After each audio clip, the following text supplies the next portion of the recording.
संसार में तीनों लोकों में यदि सारभूत कोई वस्तु है तो वीतरागता है। ऐसी वीतरागता, ऐसा वीतराग शासन हम और आप सबको प्राप्त हुआ है। भव्य आत्मा पुण्यशाली हो जो आपको सच्चा शासन मिला है।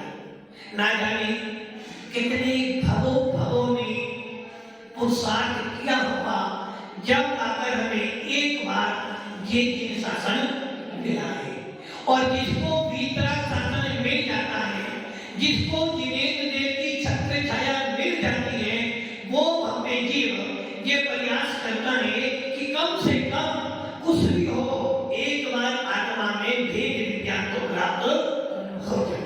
भव्य आत्मा आचार्य कुंदकुंज स्वामी ने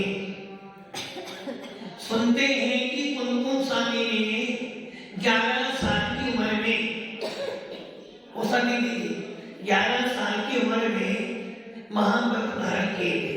अमन भैया ने कितनी उम्र में? 11 साल की उम्र में। अब आप ये सोचो 11 साल की उम्र वाला व्यक्ति, 11 साल का बच्चा क्या आत्मा के बारे में जानता होगा? नहीं जानता। किंतु आचार्य कुंदकुंज की मां ने जब वो जीव गर्भ में आया था, जब से ही संस्कार देने शुरू कर दिए थे। पुण्यशाली वो जीव होते हैं जिनको गर्भ में संस्कार मिल जाते हैं। हम देखते हैं आज भी ऐसी छोटी छोटी उम्र में जीव महाव्रत धारण कर लेते हैं। ऐसी छोटी छोटी उम्र में बाल ब्रह्मचारी बन जाते हैं। छोटी छोटी उम्र में ही धर्म के प्रति की लगाव होती है। तब उनके कोई ना कोई पूर्व भव के संस्कारों का प्रभाव है। हम लोग सुनते हैं, पढ़ते हैं कि एक राजा था और उस राजा के 2 बेटे थे। राजा ने सोचा यदि इनको योग्य बनाना है, यदि इनको योग्य बनाना है तो इनको गुरुकुल में भेजो, गुरुकुल में भेज दो। गुरुकुल में जाएंगे, कुछ पढ़ लिख कर आएंगे। और दोनों राजकुमारों को छोटी अवस्था में गुरुकुल भेज दिया। गुरुकुल भेजने के बाद अच्छा अध्ययन करवाया, अच्छा अध्ययन किया। और जब वो युवा हो गए, इसी बीच में क्या होता है, जब गुरुकुल में गए थे वो 2 ही थे, किंतु पीछे राजा के एक कन्या उत्पन्न हो गई। कन्या जब बड़ी हुई, वो बार-बार एक ही सवाल पूछती थी, पिताश्री आप कहते हो कि मेरे 2 भ्राता हैं, मेरे 2 भाई हैं, किंतु आज तक मैंने अपने कभी भाई देखे नहीं हैं। पिताश्री वो कब आएंगे? पिता कहते बेटा नहीं आएंगे, अभी समय है। अचानक बहन के मन में भाव आते हैं कि मेरा जीवन ऐसा ही कर जाएगा, मुझे भाई के दर्शन होने वाले। बहुत विलाप करती है, बहुत रोती है। अचानक समाचार आता है, द्वारपाल जाता है, वो कहता कि हे राजन, आज आनंद का दिन है, आज तो उपहार लेने का दिन है। आज मैं आपको ऐसा समाचार सुनाऊंगा जिसको सुनने के बाद आप मेरे को अपना पूरा राज्य भी दे दोगे। राजा सोचता है ऐसा कौन सा समाचार हो सकता है? समाचार तो एक ही हो सकता है, या तो कोई मुनिराज आए हो, तो कि मुनिराज से अच्छा समाचार तो कोई हो नहीं सकता, या फिर कोई ऐसा समाचार कोई राज्य संपत्ति मिल रही होगी। द्वारपाल कहता नहीं राजन, इससे भी बड़ा समाचार है, आज आपके दोनों पुत्र कल नगर प्रवेश करेंगे। राजा सुनता है और बड़ा आनंदित होता है। यदि आपका बेटा कहीं बाहर रहता हो, पढ़ाई करता हो, वो आता है तो माँ के मन में वो आनंद आता है जो आनंद उसको कभी जीवन में नहीं आया। राजा ने वो समाचार अपनी बेटी को सुनाया। बेटी सुनते चलो, आज मेरे दोनों भाई आएंगे और मैं उनके दर्शन कर आनंदित होंगी। अचानक राजा पूरी राजधानी को सजा के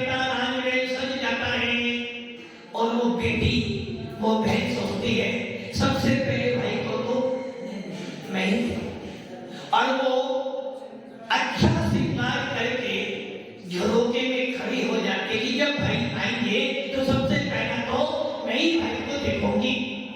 इधर दोनों राजकुमार रथ पर चले आ रहे हैं और रथ पर चलते चलते चलते दोनों की दृष्टि राजमहल के झरोखे पर जाती है और जैसे ही दृष्टि जाती है दोनों के दोनों अपने अपने मन में अपने सपने सजा लेते हैं। सपने तो सजाने के लिए होते थे, सपने सजा लिए और जब दोनों भाई राजमहल की सीमा पर पहुंचे तो छोटा भाई बड़े भाई से कहता, भैया भैया मेरे मन में एक बात है, बोल दो आपको। मैंने अभी अभी कुछ देखा है और ऐसा देखा है जिसको देखने के बाद मुझे बड़ा आनंद आ रहा है। बड़ा भाई कहता, छोटे भाई मैंने भी कुछ देखा है, मुझे भी आनंद आ रहा है। तो छोटा भाई कहता, भैया आप बड़े हो, पहले आप बताओ आपने क्या देखा। बड़ा भाई कहता, नहीं नहीं तुम अमीर हो, पहला अधिकार तेरा, पहले तुम बता। नहीं पहले तुम बता, नहीं पहले तुम बता। और ऐसे करते करते छोटा भाई कहता है, भैया भैया मैंने है ना अभी अभी एक सुंदरी देखी है और उसको देखने के बाद मेरे मन में भाव आ गए मैं इससे विवाह करूंगा। बड़ा भाई कहता है कि मैंने भी एक सुंदरी देखी है, मैं उससे विवाह करूंगा। अब जब छोटा भाई सुनता है कहता, नहीं भैया वो मैंने देखी है, मैंने पहले देखी मेरी पड़ी है। बड़ा कहता, नहीं तो छोटा है ना बड़ा। आज इसी विवादों में दोनों के दोनों घुल जाते हैं और इतने घुल जाते हैं कि आपस में विवाद खड़ा हो जाता है। विवाद करते करते वो ये भूल जाती है कि हमें राजमहल भी जाना है और दोनों के अंदर वहां युद्ध को छोड़कर मल्ल युद्ध भी शुरू हो जाता है। और जब देखते देखते लगा कि बहुत समय हो गया राजकुमार अभी तक आए नहीं, आखिर क्या बात हो गई। मंत्री जाता है, मंत्री देखता है और देखता दोनों राजकुमार विवाद कर रहे, जाता है पूछता है। बड़ा भाई कहता है, हे मंत्रीवर सबसे पहले मैंने देखा है।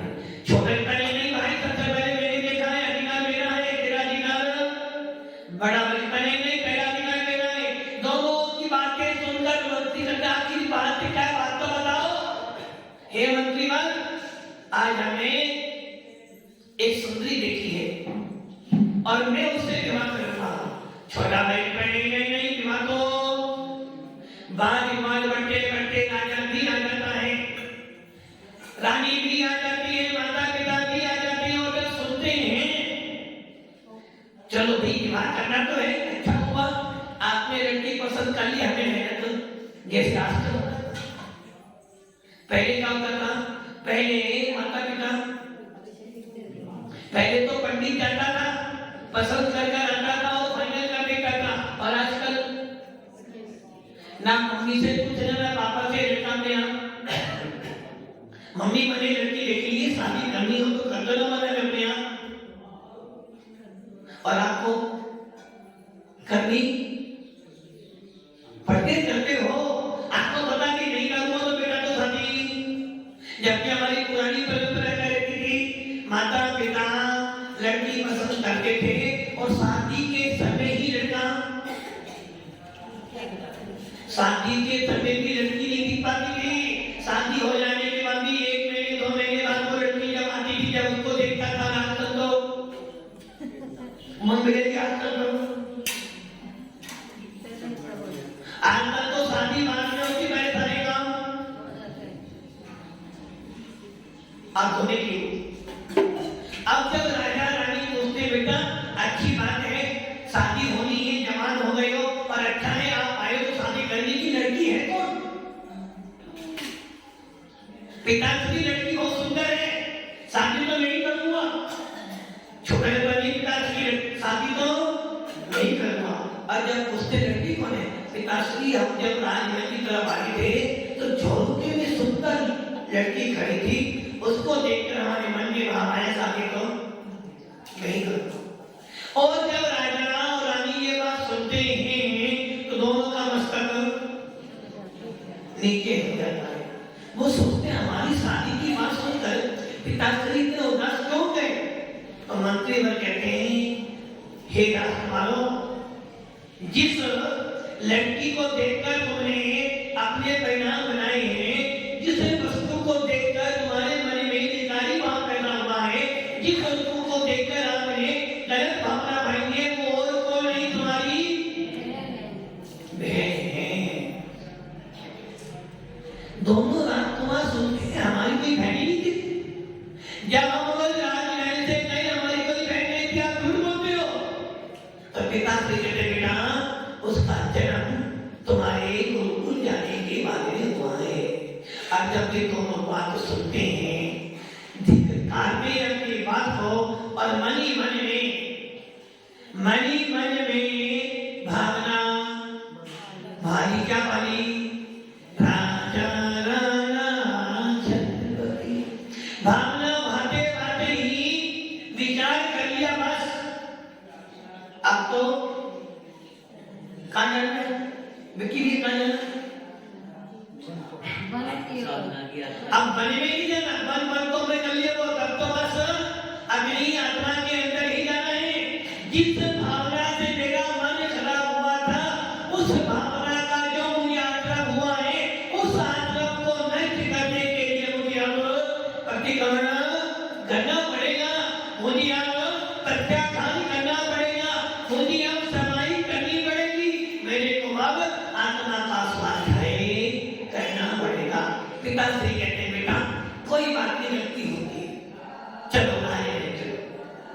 तुम्हारी बहन हाथ में आरती का थाल लेके खड़ी है और वो चाहती है कि सबसे पहला तिलक अपने भाइयों को मैं ही करूं। यही बात सुनकर दोनों पुत्र पिताश्री, अब तो राजमहल जाने की हिम्मत, अब हमारा भाव हमारा मन राजमहल में नहीं, हमारा मन तो अब अपनी आत्मा के उत्थान में रखा है। अब हमें राजमहल से कोई प्रयोजन नहीं है। माँ होती है, पिता होते हैं, बहन भी आ जाती है और कहती भैया बड़े सालों के बाद तो भाई मिला है। और आप दोनों के दोनों चिंतन मनन करते हैं कि देखो जिस लड़की के बारे में मैंने विचार करा वो हमारी बहन है, ऐसे किसी कसाई को धिक्कार हो। और दोनों के दोनों राजकुमार निकल जाते हैं और जंगल में जाकर नगर में जाकर एक महामुनि से दीक्षा लेकर दोनों के दोनों महामुनि बन जाते और नाम हो जाता है कुलभूषण और देशभूषण। दोनों के दोनों साधना करने के लिए जाते हैं, साधना करते करते कई वर्ष बीत जाते हैं, फिर भी केवल ज्ञान की प्राप्ति चलते चलते चलते चलते पहुंच जाते एक पहाड़ी पर और पहाड़ी पे जाकर खड़े हो जाते हैं, साधना में लीन हो जाते हैं कि हम साधना करेंगे। एक रखना, साधनों से तो कर्मों का आश्रम होता है, साधना से कर्मों की निगरानी होती है। यदि हमारी साधना में मिथ्यात्व भरा हुआ है तो उस साधना से कर्म बंद होगा। और हमारी साधना में यदि भेद ज्ञान है, यदि हमारी साधना में आत्मा का पुट लगा हुआ है, यदि हमारी साधना में सम्यक दर्शन के साथ में साधना की है, तो वो साधना में केवल ज्ञान की प्राप्ति करा देगी। दोनों के दोनों भाई खड़े हो गए और ऐसे खड़े हो गए कि पैरों पर बिच्छू जा रहे हैं तो चिंता नहीं है, पैरों पर बेल लग गई है तो चिंता नहीं, और आत्मा धारे में लीन हो गए। अंतर मुहूर्त के लिए भी यदि आत्मा में लीन हो गए तो केवल ज्ञान की प्राप्ति हो जाती है। वो मुनिराज भी छठा सातवां छठा सातवां सप्तवां छठा झूल रहे हैं, कभी परमत तो कभी अपरमत, कभी सुखोपयोग तो कभी शुद्धोपयोग में, कभी आत्मा का चिंतन करते तो कभी सात तत्वों का चिंतन करते, कभी परमात्मा को देखते तो कभी आत्मा के भाग जाकर अपनी आलोचना भी करते। ऐसे दोनों महावीरा कभी तो आत्मा का ऐसा आनंद लेते कि लगता बस यही आत्मा है, और जब कभी आत्मा के आनंद से चूक होते तो अपने मन को 12 भावनाओं में लगाते, अपने मन को प्रतिक्रमण के अंदर लगाते, अपने मन को चिंतन मनन में लगाते। कैसी होती है आत्मा।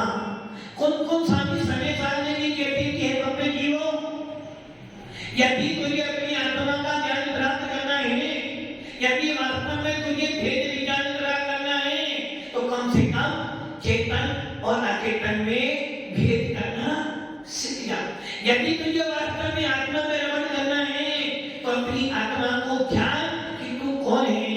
तू एक ज्ञाता दिष्टा आत्मा है। जानना देखना तेरा काम है। और जब वो मुनिराज शुद्धों के में लीन होते थे तो ये विचार करते थे कि मैं एक शुद्ध आत्मा हूँ, मैं एक परमात्मा बनने वाला भव्य जीव हूँ। और जब शुद्धों को में लीन होते थे आत्मा को आत्मा में स्थापित कर उनको मात्र आत्मा ही दिखाई देती थी और तो दिखाई नहीं देता था। ऐसे करते बहुत समय बीत गया, किंतु तो केवल ज्ञान की प्राप्ति अचानक राजा राम, अयोध्या के राजा राम, राजा दशरथ घोषित करते हैं कि कल सवेरे राम को हम राज्याभिषेक करेंगे। रात बाकी थी। अयोध्या नगरी के अंदर धूम मची हुई थी, चारों तरफ सेनाई गज रही थी, नगरवासी आनंदित हो रहे थे कि अब तो राम राज्य आ जाएगा, सबका भला होगा, सबका साथ नारायण, सबका साथ सबका भला। तो लोग चलो राम राज्य आएगा तो राम राज्य के अंदर हिंसा नहीं होगी, कोई झूठ नहीं बोलेगा, कोई चोरी नहीं करेगा, कोई अधिक परिचय नहीं रखेगा, और राम राज्य में पानी की गिरी विचार कर रहे थे। सीता बड़ी आनंदित थी, चलो आज मेरे स्वामी, अभी तो राजकुमार है, कल मेरे स्वामी राजा विराट अयोध्या नरेश बनेंगे। लक्ष्मण सोच रहा था, बड़े दिनों से इच्छा थी कि बड़े भ्राता इस अयोध्या के स्वामी बने, कल मेरा वो सपना पूरा हो जाएगा। उधर वो माँ, कौन सी माँ? मुंबई कौन सी माँ? कौशल्या सोच रही है कि हमारे प्राणनाथ, हमारे प्रियनाथ, हमारे स्वामी ने बहुत अच्छा विचार किया है। जब वो बूढ़े हो गए, बच्चा जवान हो गया है, अब उसको राज देकर शांति से धर्म ध्यान करेंगे और अपनी मुनियों के संग में जाकर मुनियों के पास बैठकर उनका उपदेश सुनेंगे, उनको हाथ डाल देंगे और अपना जीवन शांति से बिताएंगे। ऐसी विचार करते करते राम के मन में भाव आते हैं, देखो पिताश्री के 4 पुत्र थे, मुझे राज्य दे रहे हैं, वे पिता मेरे लिए कितना बड़ा उपकार कर रहे हैं, क्यों ना एक बार माँ से तो मिलिए। जो कि जब जब भी सुगम सागर जी, जब भी कोई मुसीबत आती है, जब भी कोई वेदना होती है, या तो गुरु याद आती है या फिर माँ याद आती है। और जब कोई आश्चर्य की बात कहते हैं तो पिताश्री की याद आती है। तो राम सोचते चलो इतना बड़ा पद मिलने वाला है। अयोध्या जिस सिंहासन पर पिता बैठते थे, जिस सिंहासन पर राजा दशरथ बैठते थे, कल मैं बैठूंगा, मैं राजा बन जाऊंगा और राजा बनने के बाद मेरी कुछ मर्यादा हो जाएगी, राजा बनने के बाद मेरी कुछ सीमा हो जाएगी और राजा बनने के बाद मैं बहुत व्यस्त हो जाऊंगा। आज एक रात बाकी है, कौन इस रात में थोड़ा सा माँ का प्रेम, माँ का आशीर्वाद लिया और ऐसे सोचते ही वो सबसे पहले जाता है, किसके पास जाता है? माँ के पास। केकई के पास नहीं, माँ के पास जा रहा है। और माँ के पास जाता है और माँ के पास जाता ही कौन सी माँ? जिसने जन्म दिया है उसका मूल्य नहीं करता, वो सोचता है जिसने मुझे पाला है, जिसने मुझे अपने हाथों से खिलाया, जिसने अपने मुंह का निवाला भी मुझे खिलाया, ऐसी मेरी पालनहार केकई के पास जाता हूँ। और केकई माँ मुझे बहुत चाहती है, केकई माँ मेरे को अपने पुत्रों से भी ज्यादा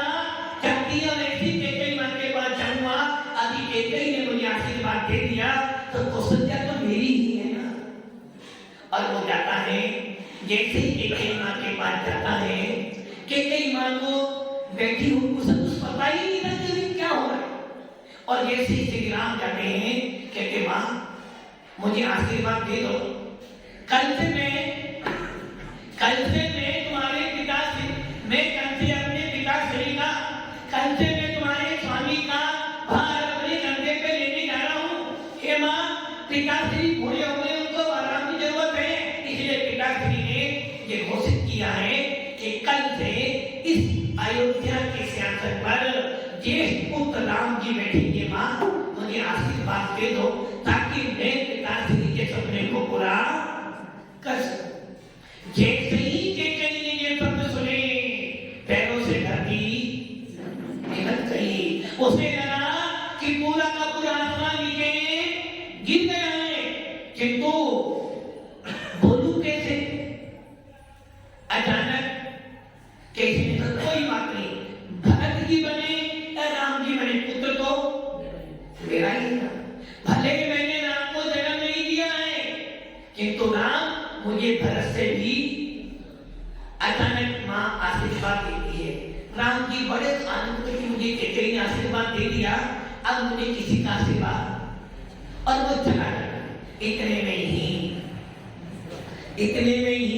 बेटी भैया जी, इतने में ही आ गई मंथना। क्या करने आ गई?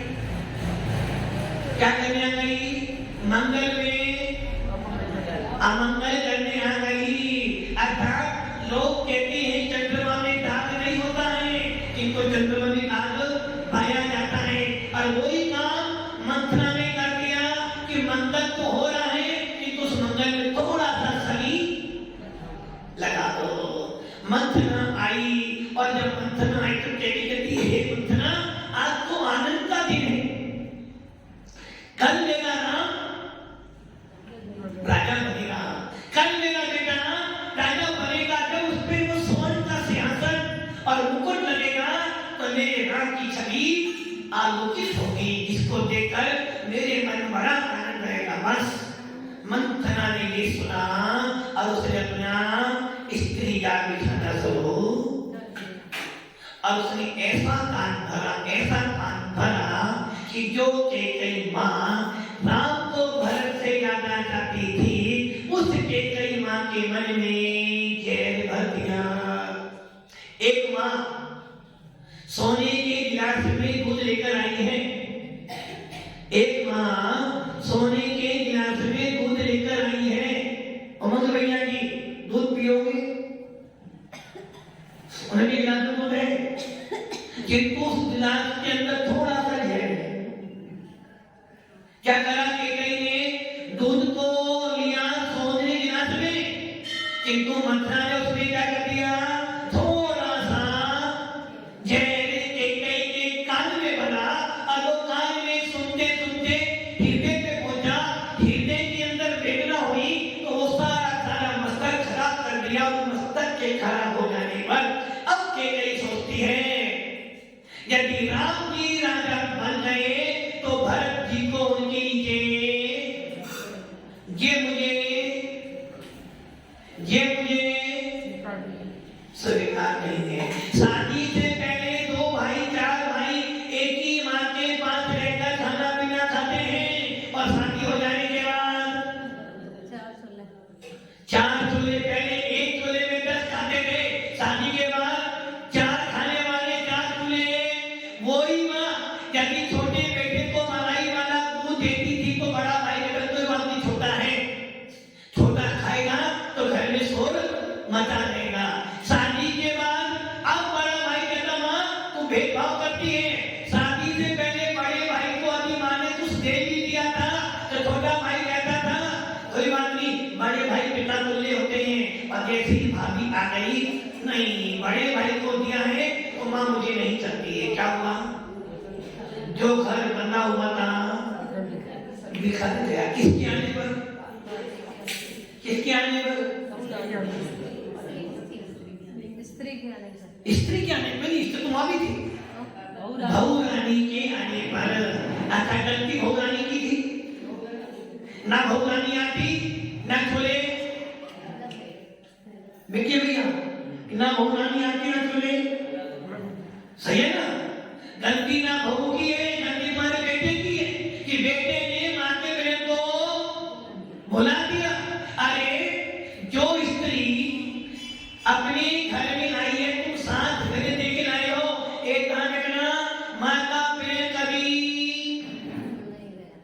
माँ के कई भी हो तो प्रेम कम नहीं होने वाला, कि तुम माँ के कान भरने वाले जो है वो मंथना झेल वाला काम। शादी से पहले वही माँ थी, शादी के बाद वही माँ थी। शादी से पहले माँ अच्छी लगती थी, शादी के बाद माँ मम्मी जो कुछ भी हो रहा तुम्हारे घर नहीं हो रहा। और माँ ने क्या क्या कहे, मंथना जैसी नैना पारी, मंथना की बात सुनी और अपने मन में मंथन किया और मंथन करते करते करते जहन को सारा का सारा उगेल दिया। जबकि सुनते हैं कि जब समुद्र में मंथन किया तो अमर निकला था और वो अमर देवों ने किया तो वो अमर हो गए, ऐसा लोग कहते हैं। किंतु कैकेयी के मन में भी अमर था, किंतु मंथना के कठोर वचन सुनकर, मंथना के रामदेव के वचन सुनकर कैकेयी के मन में भी मंथन हुआ और मंथन करते करते करते करते वो झेल उत्पन्न हो गया, जिस झेल ने राम को राजा के स्थान पर रंग बना दिया। अब कैकेयी कहती हैं राजा राम नहीं बनेगा, राजा को भारत की नहीं मेरा बनेगा। अभी तक तो राम के मन के प्रति भाव थे कि राम यदि राजा बनेगा तो कैकेयी का सिंहासन ऊंचा लगेगा, किंतु अब कहती नहीं, राजा तो मेरा ही पुत्र बनेगा। अब आप सोच लो, एक मंथना के शब्द सुनकर कैकेयी का मन कितना खराब हो गया। गलती किसकी थी इसमें? मंथना की। ना मंथना बोलती ना मन हमारा ठीक गलत कह रहे हो, भगवान मां ही कह रहे हैं मंथना जैसी तो हर घर में है, मंथना जैसी तो चापलूसी हर स्थान पर मिलेगी। किंतु तुम्हारी बुद्धि को क्या हो गया है, जिस राम को तूने गोद में पाला, अपना दूध पिलाया, उसके बारे में तू ऐसा सोचती है। इसलिए यदि वो शिवार पे बढ़ना है, आत्मा का आनंद लेना है, तो अपने दोनों कानों में मंथना जैसों से बचो। अपने आत्मा में यदि संवेद दर्पण उत्पन्न करना है, यदि भेद विज्ञान उत्पन्न करना है, कर्मों की निजरा करनी है, तो अपने इन दोनों खिड़कियों को बंद नहीं करना। सुनना तो सही, किंतु ऐसी मंथनाओं से सावधान रहना। यदि आत्मा का आनंद लेना चाहते हो तो विषय कसायों से दूर रहना। संसार के पल पल पर विषय कसाई मिलेगी, संसार के हर पदों पर तुम्हें राम देश की बातें मिलेगी, किंतु अपनी आत्मा को और मंथना जैसे रागी दूषित से बचाओ। आत्मा को जानो, आत्मा में नमन करो और भेद विज्ञान प्राप्त करो, यही मोक्ष मार्ग होगा।